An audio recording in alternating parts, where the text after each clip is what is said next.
मजू जिस जंगल में लकड़ियां काटने जाता था, वहीं एक पुराना और वीरान कुआं था। सारा गांव उस कुएं का नाम लेने से भी डरता था। किसी जमाने में यह कुआं जिंदगी की अलामत था। लोग इसके ठंडे पानी से अपनी प्यास बुझाते। लेकिन वक्त गुजरने के साथ साथ यह कुआं अब खौफ की अलामत बन चुका था और आसे बजदा कुएं के नाम से मशहूर हो गया। गांव के बुजुर्गों का कहना था कि सूरज ढलते ही कुएं के करीब मौजूद जंगल के दरख्तों में कोई चीज घूमने लगती है जो नजर भी नहीं आती। दरख्तों की टहनियां बेसब लड़ने लगती हैं और वीरान कुआं शाम के बाद जैसे दोबारा जिंदा हो जाता है। जो भी बदनसीब इस जगह के करीब से गुजरे वो रास्ता भूल जाता है और फिर अचानक कोई पुरस्कार आवाज नाम पुकार पुकार कर उसे पास बुलाती है। गांव के बुजुर्ग बताते कि यह कुआं कई मासूम जाने निगल चुका है। यही खौफ रमजू के दिल में भी था। वह रोजाना जंगल जाता, मगर सूरज ढलने से पहले जंगल से वापस आ जाता, क्योंकि वह जानता था कि जो इस कुएं के जाल में फंस गया वो फिर कभी वापस नहीं आ सकता। एक दिन रमजू अपने कंधों पर लकड़ियों का गट्ठा उठाए गांव के रास्ते पर धीरे धीरे अपने कच्चे मकान की तरफ बढ़ रहा था। रमीज की उम्र करीबन 50 बरस थी, लेकिन गांव वाले उसे रमजू कहकर पुकारते थे। वह एक सीधा साधा इंसान था जो दिन भर जंगल में दरख्तों से लड़ता और शाम को जब घर लौटता तब भी उसे आराम नसीब ना होता। गुर्बत तो जैसे उसके नसीब में लिखी जा चुकी थी, लेकिन उसकी जिंदगी गुर्बत की वजह से नहीं, बल्कि अपनी बीवी की वजह से मुश्किल हो चुकी थी।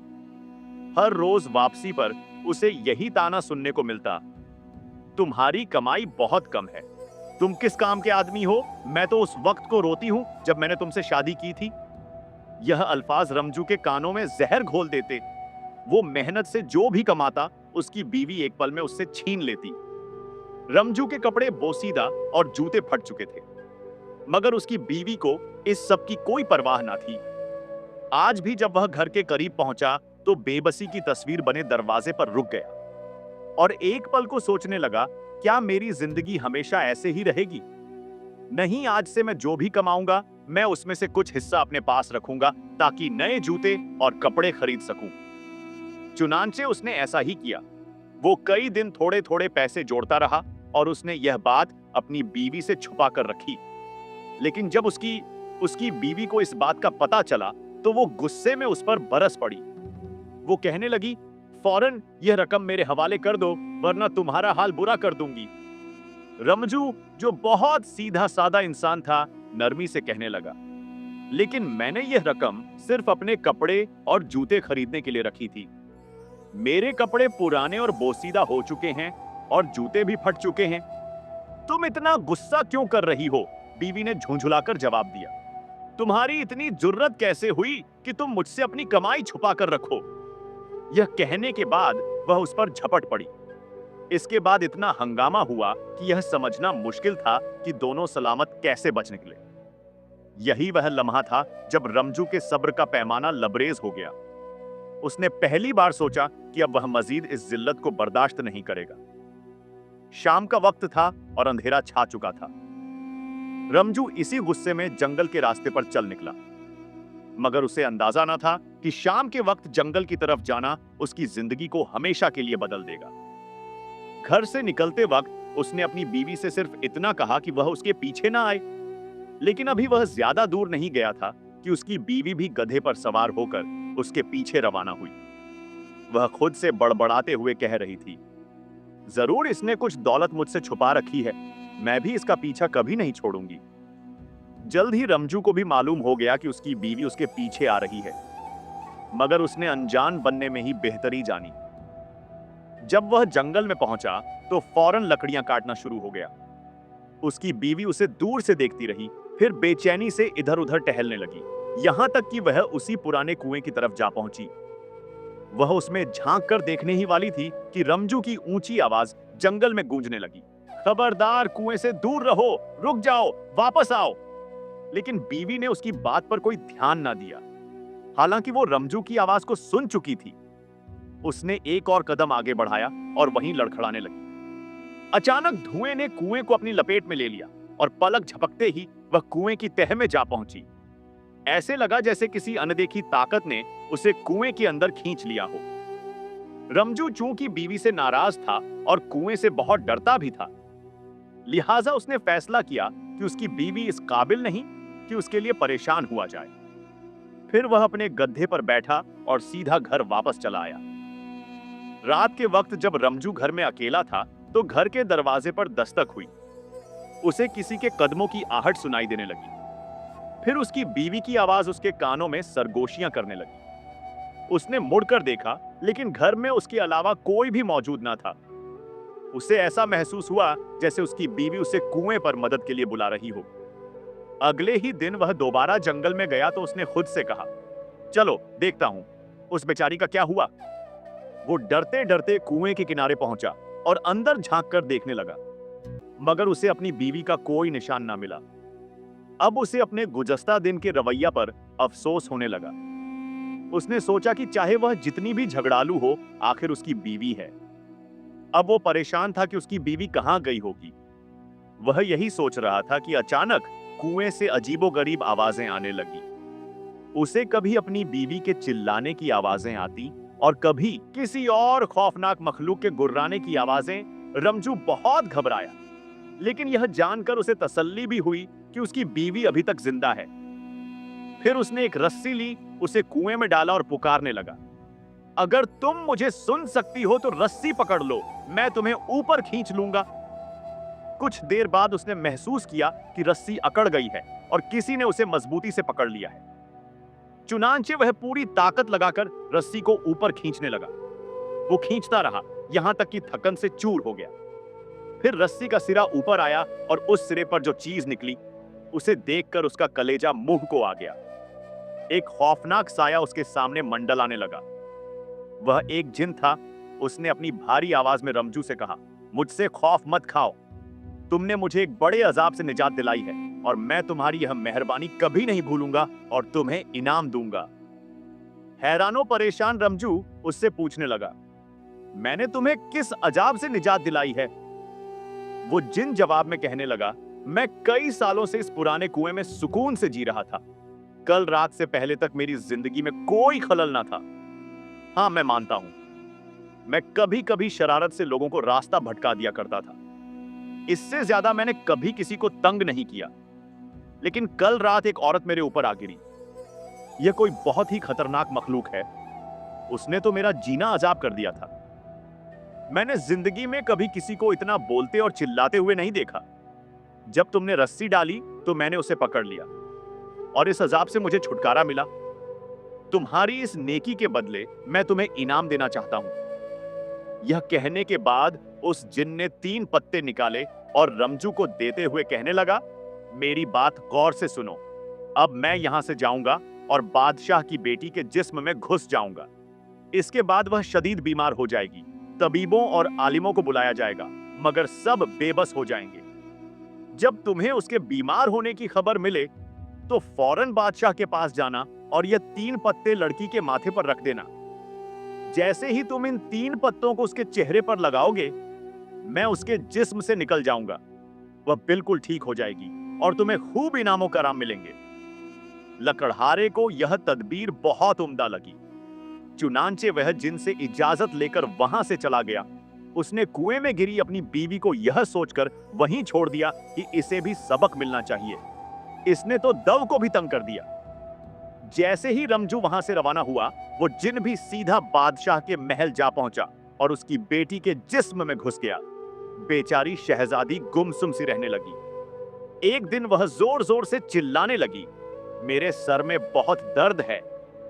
जब बादशाह को अपनी बेटी की बीमारी की इत्तला मिली तो वह फौरन उसके कमरे में पहुंचा और उसे शदीद तकलीफ में देखकर निहायत दुखी हो गया। उसने अपनी सल्तनत के तमाम हकीमों और आलिमों को बुलाया, मगर सब बेबस रहे।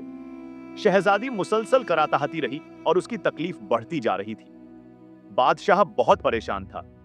उसने अपनी सल्तनत के तमाम नजूमियों को भी बुलाया, जिन्होंने सितारों के इल्म से जायजा लेना शुरू किया।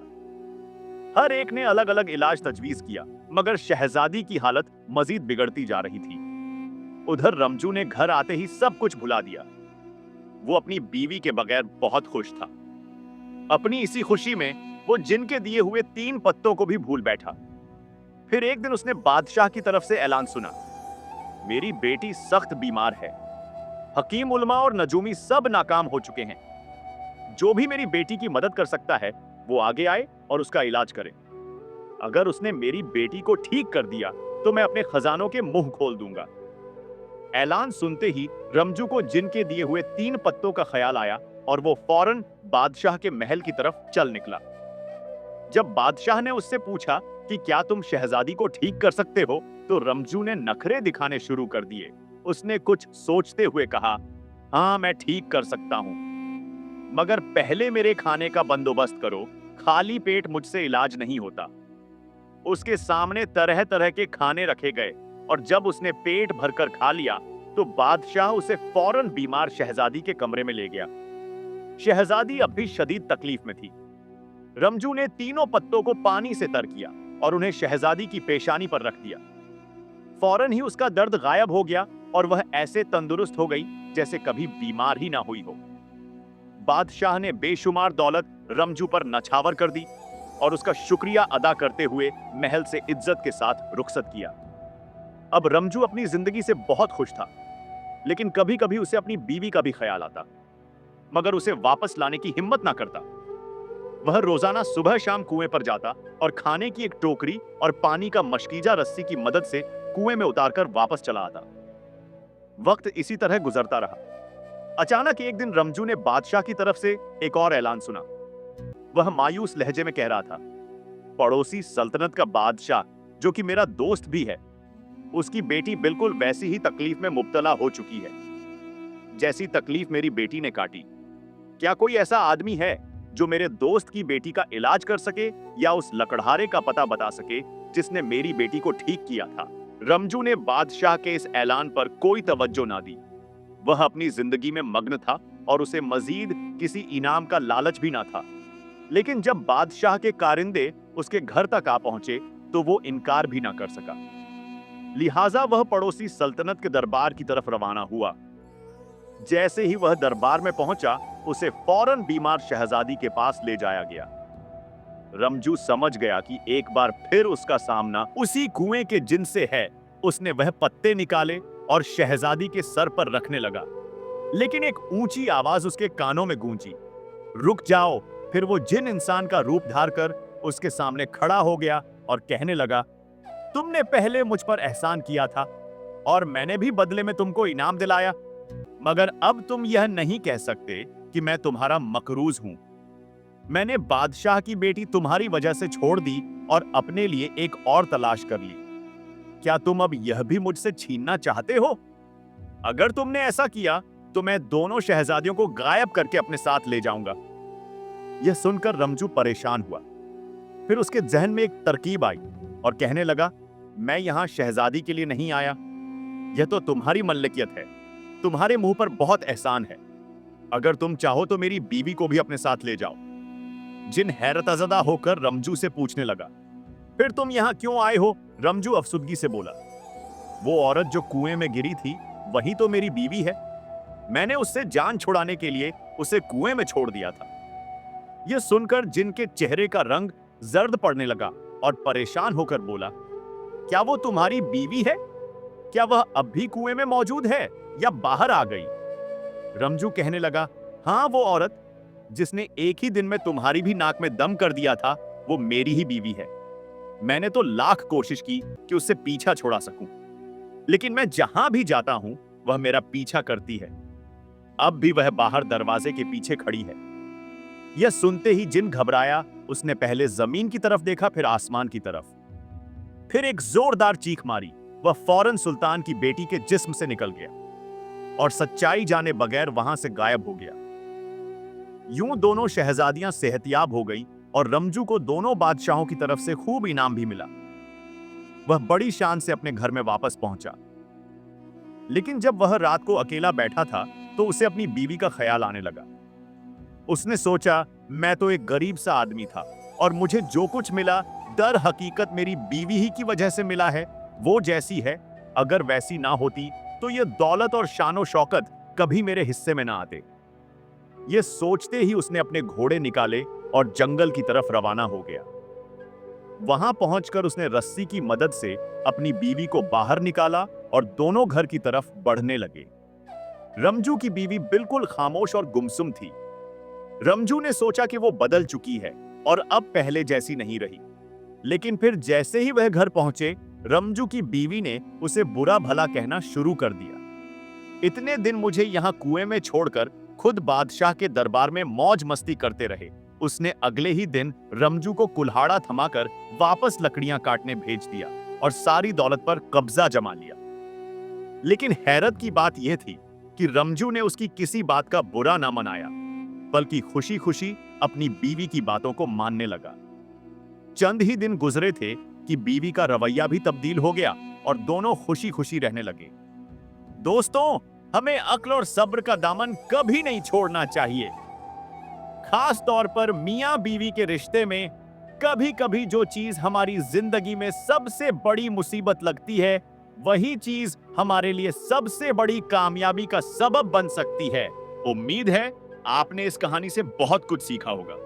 मजीद सबक अमोज कहानियां के लिए हमारे चैनल पुरानी बातों को जरूर सब्सक्राइब कीजिए और अपने दोस्तों के साथ शेयर कीजिए। अल्लाह हाफिज।